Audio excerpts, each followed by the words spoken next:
पंडित जी ने अपने ब्लॉग में गीता ज्ञान से जुड़ी कुछ नई पोस्ट डाली और उन पोस्ट को पढ़कर बहुत सारे मेल्स आए हैं। ज्यादातर में उन्हीं पोस्ट से रिलेटेड डिस्कशंस हैं। बस एक पोस्ट में उस सब्जेक्ट से कुछ हटकर था, इसीलिए पंडित जी ने एक बार फिर उस मेल को पढ़ा ताकि ठीक से समझ सकें कि लिखने वाला क्या कहना चाह रहा था। यह मेल राजीव की तरफ से आया था। उन्होंने अपने इंट्रोडक्शन में लिखा था कि वो किसी बड़ी यूनिवर्सिटी में प्रोफेसर हैं, साथ ही एक एनजीओ से भी जुड़े हैं जो गरीब महिलाओं के लिए काम करता है। राजीव जी ने पंडित जी को उसी एनजीओ की एक महिला उमा की कहानी लिखकर भेजी और फिर पंडित जी से सवाल पूछा कि गीता में क्या उनके सवाल का भी जवाब मौजूद है। उमा करीब 40 साल की हैं, एनजीओ की सबसे मेहनती और ऑनेस्ट लेडी हैं। वो लगभग 10 साल पहले तब इस एनजीओ से जुड़ी जब ये शुरू ही हुआ था। तब से आज तक उन्होंने अपनी मेहनत और लगन के दम से एनजीओ में अपनी एक जगह बना ली है, लेकिन ये उनके लिए इतना आसान नहीं था। हर कदम पर मुश्किल और चैलेंजेस जैसे उनका इंतजार करते रहते हैं। उमा शादीशुदा हैं, उनके पति भरत कई सालों से बीमार हैं और ज्यादातर वक्त बिस्तर पर ही रहते हैं। उनके बच्चे भी नहीं हैं। उमा का बचपन बहुत परेशानियों से भरा रहा। उनके फादर की डेथ तब हो गई थी जब वो सिर्फ 2 साल की थी। उनकी मां लोगों के घरों में काम करके अपना और उनका पेट भरती थी। किसी तरह बस गुजर बसर चल रही थी। जिन घरों में उमा की मां काम करती थीं, उन्हीं घरों में से एक की मालकिन ने उससे कहा कि अगर वो चाहे तो वो लोग उमा को गोद ले सकते हैं, क्योंकि उनका अपना कोई बच्चा नहीं था। उमा की मां को पहले तो ये बात बुरी लगी, लेकिन जब उसने ठंडे दिमाग से सोचा तो उसे लगा कि उसकी बच्ची के लिए शायद यही बेहतर हो। एक गरीब अनपढ़ औरत जिसके पास और कोई सहारा नहीं, उसके साथ रहकर बच्ची का क्या फ्यूचर होगा। यही सोचकर और अपने दिल पर पत्थर रखकर उसने उमा को उन लोगों को दे दिया। उमा के भले के लिए उठाया यह कदम क्या वाकई उसका भला करने वाला था? उमा को उस अमीर घर के हवाले करके उसकी मां ने कुछ टाइम के बाद दूसरी शादी कर ली। इधर उमा को अपने नए घर में प्यार और केयर दोनों मिल रहे थे। अब उसके पास अच्छे कपड़े थे, मनपसंद खाना था, खिलौने थे, हर वो चीज जो बच्चों को खुशी दे सकती है वो उसके पास थी। उसका एडमिशन एक अच्छे स्कूल में करवा दिया गया।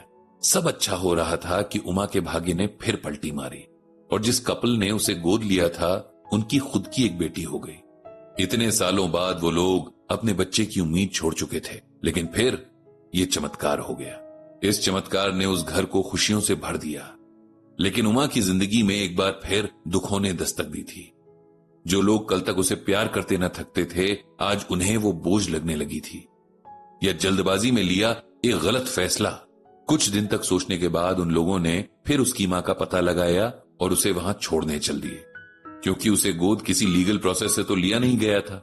इसीलिए ये सब उनके लिए खेल हो गया था। उमा के सौतेले पिता को उसका यूं लौटकर आना पसंद नहीं आया, लेकिन जब उसे अच्छी खासी रकम ऑफर की गई तो वो मान गया। अब उमा अपनी मां के घर पर थी, लेकिन एक अनचाहे मेहमान की तरह। उसकी मां और सौतेले पिता के 2 बेटे थे। बहुत छोटे थे, इसीलिए उन्हें उमा के अचानक आ जाने से कोई परेशानी नहीं थी। लेकिन उमा की मां अपने पति को खुश रखने के लिए उमा से रूड बिहेव करती, ताकि उसके पति को यह न लगे कि उमा उसके बच्चों के हिस्से का प्यार बांट रही है। वो उसे बिना बात डांटती और मारती।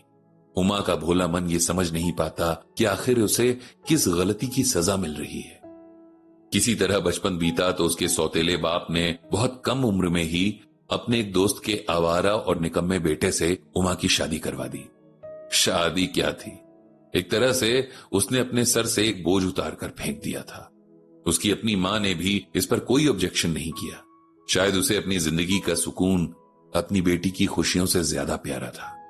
फिर से उमा की जिंदगी एक नए नर्क में आ गई थी। उसका पति न तो कोई काम करता था न करना चाहता था। सारा दिन अपने आवारा दोस्तों के साथ घूमना ही उसका काम था। उमा ने छोटे मोटे काम करके अपना घर चलाना शुरू कर दिया। वो घरों में सफाई का काम करती, खाली वक्त में लिफाफे बनाती ताकि 2 वक्त की रोटी का इंतजाम हो सके। मेहनत से कभी भी नहीं घबराती थी, इसीलिए उसे काम भी मिल ही जाता था। उसके पति की शराब की आदत ने उसे बीमार कर दिया था। उमा ने जितना हो सका उसका इलाज करवाया, लेकिन उसकी सेहत कभी पूरी तरह ठीक नहीं हो सकी। पति की देखभाल की वजह से वो अपना काम भी ठीक से नहीं कर पा रही थी। एक टाइम तो ऐसा आया जब उन्हें खाने के लाले पड़ गए थे। उन्हीं दिनों उसे किसी ने हमारे एनजीओ के बारे में बताया, जो गरीब महिलाओं को अलग अलग तरह के कामों की ट्रेनिंग देकर उनके बनाए प्रोडक्ट्स को मार्केट तक पहुंचाता है और इन लेडीज की फाइनेंशियल हेल्प करता है। पिछले 10 साल से उमा हमारे साथ काम कर रही है। मैं उसे देखता हूं तो सोचता हूं कि उसके जैसी ऑनेस्ट ईमानदार लेडी के भाग्य में इतने सारे कष्ट क्यों हैं और क्या कभी इन कष्टों का अंत होगा।